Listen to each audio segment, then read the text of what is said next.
This is the Rafael Nadal story. Hi everyone, it's me, Razone Kareem, and like many of you, I'm a huge fan of this guy, so it's an honor to tell you his story. The year was 1986, and Spain had just won the Davis Cup for the first time ever. The whole country was celebrating. In the Balearic island of Mallorca, a small family was also celebrating. They were happy not because Spain won the cup, but because their little baby boy Rafael was born. You see, tennis was a religion in the Nadal household. His uncle, Tony Nadal, was a former professional player who later became the coach of the #1 player from Spain, Carlos Moya. So it was no surprise that little Rafa was already hitting tennis balls before he could even walk. He would spend hours watching his uncle train, and when he turned 3, he told his mother that he wanted to be a tennis player just like his uncle.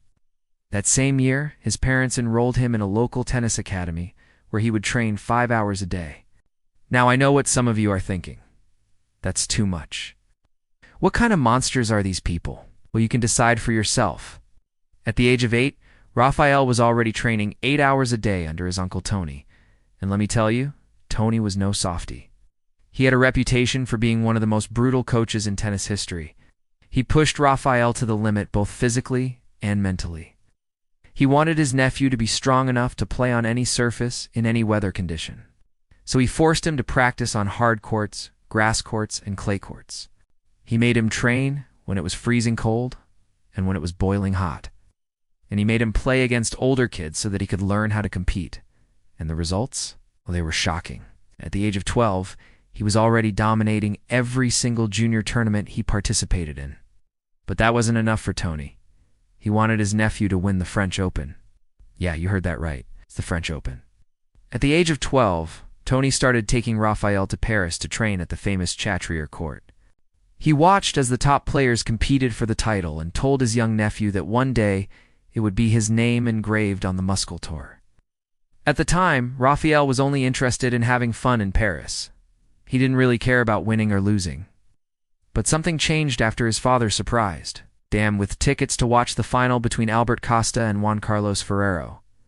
At the time, Rafael was only interested in football. He thought tennis was boring. But after watching those two Spaniards battle it out for the title, something inside him snapped. He understood the beauty of tennis, the intensity, the drama, the passion. He told his dad, "I want to be a tennis player." It was time to step up the training. Trained Rafael 6 days a week, 4 hours a day. He wanted his nephew to master the clay court, so he took him to Barcelona, where he had him train on the slow and heavy clay courts. This was tough for young Rafael. He missed school, and he missed hanging out with his friends, but he didn't complain. He knew if he wanted to become a tennis player, he had to sacrifice. By the time he was 15, Rafael was beating players who were 3 years his senior. In 2002, he was ranked No. 1 junior in the world, and he decided to turn professional. On April 2003, he made his professional debut and faced his first real challenge, qualifying for the French Open. After defeating 3 qualifiers, he was ready to face his first Grand Slam match. Who did he play against? None other than his idol, Carlos Moya. Unfortunately for Rafael, the match didn't go as planned. He lost in 4 sets, but that didn't discourage him. He knew this was just the beginning. Over the next few years, he continued to improve and began competing with the best players in the world. On June 2005, Rafael made it to his first Grand Slam final, the French Open. He defeated everybody, including his idol, Carlos Moya, in the semifinals. But unfortunately, he lost to another one of his idols, the legendary Swiss player, Roger Federer. Even though Rafael lost the match, the tennis world noticed him. The media started calling him the new king of clay. But Rafael wasn't impressed by all the hype. He wanted to win titles. In 2006, Rafael won his first ATP title in Costa do. But he didn't stop there. He went on to win his second title in Rome and his third in Hamburg. Now the media was really impressed. They realized that Rafael wasn't just a flash in the pan. He was here to stay, but the pressure was mounting. Everybody expected him to win the French Open, but he had failed to do so twice already. Would this be the year? Well, let's just say that once again the media was impressed. Rafael dominated the French Open that year, dropped only 1 set throughout the entire tournament, and defeated Roger Federer in the finals to claim his first French Open and Grand Slam title. From that moment on, Rafael became a global superstar. People from all over the world began traveling to Paris to watch him play. But it wasn't just his fans that were excited to watch him play. Other players were also excited to get a chance to beat the King of Clay. One player in particular stood out, Novak Djokovic. At the 2007 French Open, Novak was the dark horse. Nobody really expected him to make it far in the tournament, but he shocked everybody when he defeated Rafael in the semifinals. Even though Rafael was the favorite, Novak was simply too good that day. He outplayed Rafael and won in straight sets. In the final, Novak faced off against Roger Federer. Once again, nobody gave him a chance, but Novak proved them all wrong.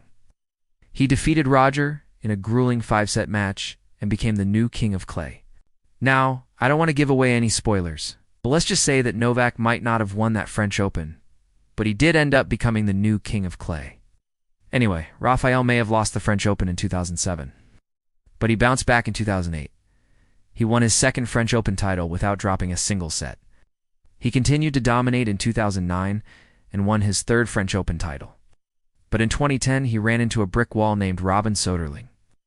Robin had never beaten Rafael before, but that all changed in the fourth round of the 2010 French Open. Robin stunned the world when he defeated Rafael in 4 sets. It was the first time someone had beaten Rafael at the French Open in 6 years. To make things worse, Rafael injured his knee during the match and had to withdraw from the tournament. The King of Clay was dethroned. After a year of rehab, Rafael was back on the court, and he was hungry for revenge. In 2011, he won his 4th French Open title. The following year, he won his 5th French Open title. In 2013, he won his 7th French Open title. During this time, he also dealt with more injuries and setbacks, but he refused to give up. He came back from every injury stronger than before, but the competition was also improving. A young Canadian player named Milos Raonic was causing a lot of problems for Rafael. In 2014, Milos defeated Rafael in the quarterfinals of Wimbledon. The following year, Milos defeated Rafael in the 3rd round of Wimbledon. And in 2016, Milos defeated Rafael in the quarterfinal of the US Open. Rafael was getting frustrated, couldn't seem to get past Milos. But then something amazing happened. In the final match of the 2016 Rio Olympics, Rafael finally managed to defeat Milos and win the gold medal, but it was short-lived. As soon as Rafael returned to Europe, he suffered another setback. He had to pull out of the 2016 US Open due to a wrist injury. The following year, he made a remarkable comeback and won his 10th French Open title. But it was the last time we saw the great rivalries between Rafael, Roger, and Novak. Injuries started to take their toll on Rafael, and he was unable to compete for a title anymore. Roger would go on to win his 20th Grand Slam title, breaking Pete Sampras' record. Novak would go on to win his 9th Australian Open title, breaking his own record. But Rafael would struggle to even make it past the 4th round of a Grand Slam tournament. He would miss almost the entire 2019 season due to an ankle injury. He would return in 2020 and win his 13th French Open title, tying him with Roger for most titles. But he would lose in the 4th round of the 2021 French Open to Novak.